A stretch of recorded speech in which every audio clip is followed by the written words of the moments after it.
A lot of people are aware that there's a connection between music and math, how to read notes and the value of notes and all the fractional values involved, but also in the abstract thinking that goes into the process of creating a song.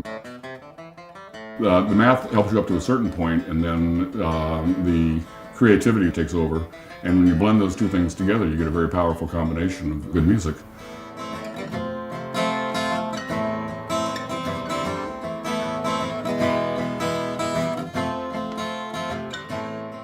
I graduated college in 1974 and started teaching in LA City schools. After 5 years of teaching, discovered that all I was doing was repair work with kids. Probably the most frustrating thing for teachers is to realize that you've got kids that are working 1, 2, 3, sometimes 4 years below grade level by the time they get to middle school. My son Nick was born in January of 1980. Over the first few years of his life, everything he did seemed to be involved in some form of creativity. And as he got a little bit older, it became really obvious that he had a very analytical mind. I had the opportunity to discuss math ideas that were way beyond his years. And so I had to come up with ways to speak with him about these things that made sense to him.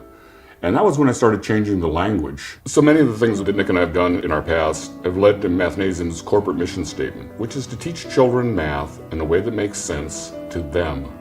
I mean, Nick and I created thousands of pages of math curriculum. He and I were always incredibly close together, working collaboratively on everything that we did.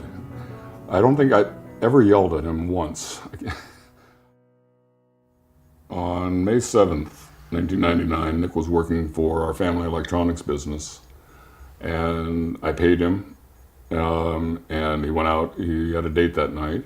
A few minutes before 5 the next morning, the phone rang. It was a call from a nurse at County General Hospital, and she said, I think you better get down here. Nick had fallen asleep at the wheel, coming home very late from a date. And as every teenage driver knows, you shouldn't drive when you're tired.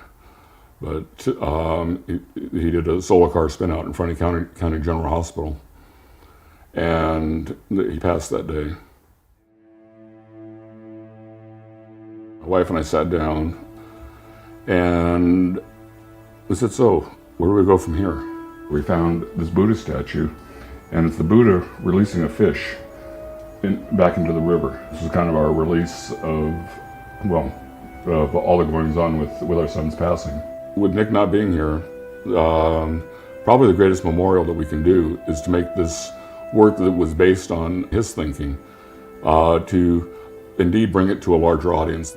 It was 3 years later that I met Peter and David and we started Mathnasium. We're literally worldwide now.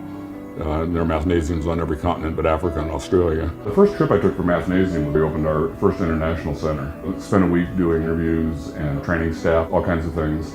And when I was ready to leave, my host there gave me a present, this picture. And when I looked at it, I said, I have no idea how important this is to me and my wife. And this was the universe bringing the fish back in multiplicity, in the number of adults and the number of kids whose lives have been touched by Nick's presence, and all the people we've touched with the Mathnasium method.